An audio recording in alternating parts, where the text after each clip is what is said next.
Well, hello summer reading kids, and a special hello to Kurt, Claire, Sean, Sanvi, James, Kala, Ignacio, Nimai, Aniket, and of course Miss Melanie. So thank you for your great questions. I've put them together so that I can answer them in a bit of a smoother way. So Nims Island was inspired when I was 8 or 9, and we went to visit my grandparents on Vancouver Island, which is quite a big island. But on the ferry on the way there, we passed a little tiny island, and I thought I would love to run away and live on that island. So when we went home, I started writing a story about a little girl who runs away from an orphanage to live on an island. And a long time later, when I was a grown-up author, I started writing a story about a little girl who writes to a famous writer, but the writer's life isn't nearly as interesting as the little girl's, because the little girl lives on an island. And the book wasn't very good. And then I remembered that story that I wrote when I was 8 or 9. And I sort of put it together, and that's when it became Nim's Island. Now, Nim was the main character, really. I think maybe your question is, why was the main character a girl? And it's because that's what I thought of when I was a little girl. And her name wasn't always Nim, though. Her first name was Melanie, which is a bit funny for this group.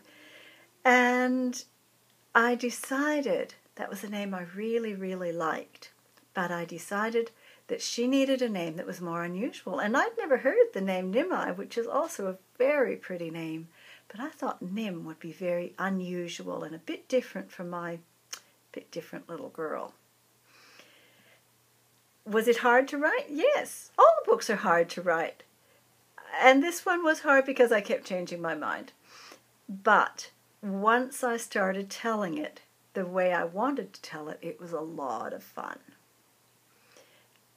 And someone asked about Return to Nim's Island as well. Now, Return to Nim's Island is actually the name of the movie.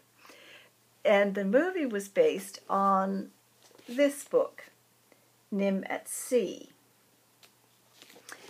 And it's quite different in the book and the movie, because the way I wrote the book would have been very hard to make into a film. So the film producer said, would I mind if they changed it quite a bit? And I said, yes, let's let Nim have another story. And the reason that I wrote Nim at Sea, though, in the first place, was I just needed to know what happened on the island after Alex came to stay, after the end of the first story. Because I never really know what happens until I write the story. Now, the island is made up. It's not the island that I saw from the ferry when I was a little girl. That would have been way too small. It was, of course, too close to land, and it would have been too cold. So I thought it needed to be a tropical island for a little girl to live on her own. And I sort of made up with a few tropical beaches that I'd been to in Queensland, in Australia, where I live now. And partly from the Galapagos Islands and partly from Hawaii. And I made the island be in between the Galapagos and Hawaii so that it was possible for the animals to have got there, and it was quite likely there could be volcanoes, and it was also in a good place for the ocean currents that I wanted, and it would be nice and hot. And I'm sorry about the little dog who's complaining that it's time for her walk now. So we just have to ignore her while I talk to you kids. And Miss Melanie wanted to know about the dedication to my parents who searched their logbooks for answers to my questions. Now, my parents are from Canada, but they built a boat and sailed from Nova Scotia down to the Bahamas, through the Panama, and out to the Galapagos Islands at about the time that I moved to Australia when I grew up. And I kept their letters because they were so interesting. Mum's letters about the sea lions' conversation around the boat at night and the marine iguanas on the beach. And I just really wanted to go there. So I've still never been, but one day. And so I kept those letters, and I used those for some of the things in the stories. And sometimes when I wanted to know something, Mum and Dad would go back and look at their logbooks. And a logbook is like a boat's diary, saying exactly what it did and where it went every day. So they still had all those records, and they searched them for me. I did want lots of animals in the book. That's, I guess, partly because I thought Nim would be lonely, and partly because I like writing about animals, because I like animals. And, look, it's just the way I saw it. Sometimes I don't really know why the stories are exactly like they are. They just are. So I always knew there were lots of animals, but I didn't want Nim to have sort of a dog and a cat for a pet. I wanted to have something really different. And so when I thought about these Galapagos animals, I thought her friends, because they're not pets, they're friends, would be a sea lion and a marine iguana and a sea turtle. And I'm sorry, I've just got to make sure I get all your questions. Now who is Nim's mother and what happened to her? Now, Nim's mother's name is Joni, but I don't say that in the book. So in the film, her name is Emily, because I didn't tell them. And she drowned when the whale dived, and that is very sad, but it's what happened. And so I can't change that now it happened, and so she really can't come back. And I know that kids often wish that Nim's mother would come back, but she can't. And so that's the way it has to be. How old is Nim and what's her hair like? So when you read the book, Nim can be however old you want. I like making readers work a little bit when they read, so I decided that because Nim lived on her own, well, she's usually with her dad, but she doesn't go to school, she doesn't have brothers and sisters, she's not in Girl Scouts or any sport teams, so it didn't matter how old she was, so I wanted you to decide. Now, of course, once there's a film, you're seeing real people. And so in the first film, she's 11, because Abigail Breslin was 11 when she made that film. And of course, 11 is a very good age for Nim to be, I think. But people get older, and Nim got older too. And so in the second film, she was 14, because Bindi Irwin had just turned 14 when she made that movie. And if we do get a third film, then she'll be a little bit older again, because that's what happens every year, isn't it? You just get a little bit older. Her hair is messy.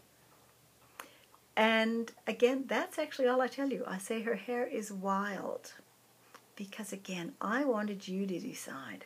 Her hair might be incredibly curly, it might be red or black or blonde, and anything in between. It might be curly, it might be straight. It's whatever you think. All I cared about, it was kind of wild and messy, because I don't think Nim spends a lot of time brushing her hair. She does have it quite long. Probably would have been practical to have it cut, but she likes having it long, even though it gets messy. Why did the supply boat come once a year?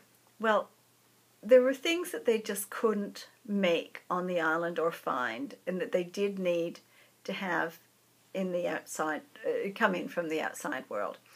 And so they had to have the supply boat come, but they didn't want a boat coming by all the time, and obviously they would just have to sort of ask for a boat that was going by to do that. They couldn't have a ship come all the way out just for them. So about once a year seemed like a good idea to me. Is Alex Rover a girl or a boy? Well, Alex Rover, the writer, is a woman. She sits at home and makes up stories just like I do. But Alex Rover, her hero, is a man. And so that's why Nim and lots of Alex Rover's other readers got a bit confused.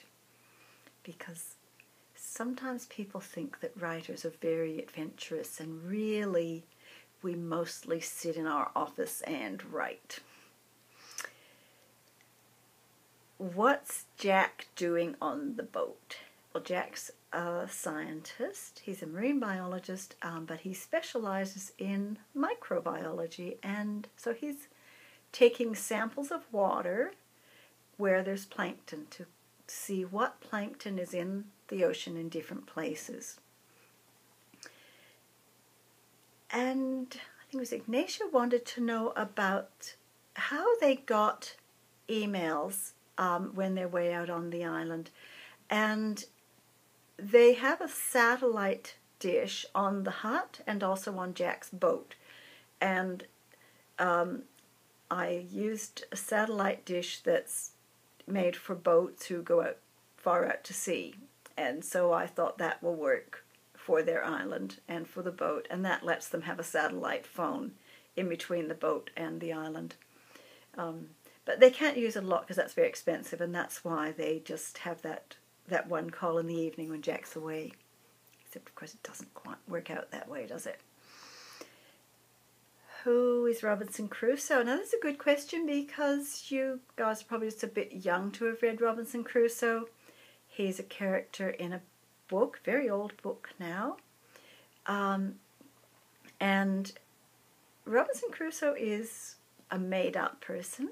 He's a fictitious person, but he was actually based on a real sailor who went ashore. He wasn't actually shipwrecked. In the story, he's shipwrecked. But this man actually decided he wanted to go ashore, and he stayed on a little island.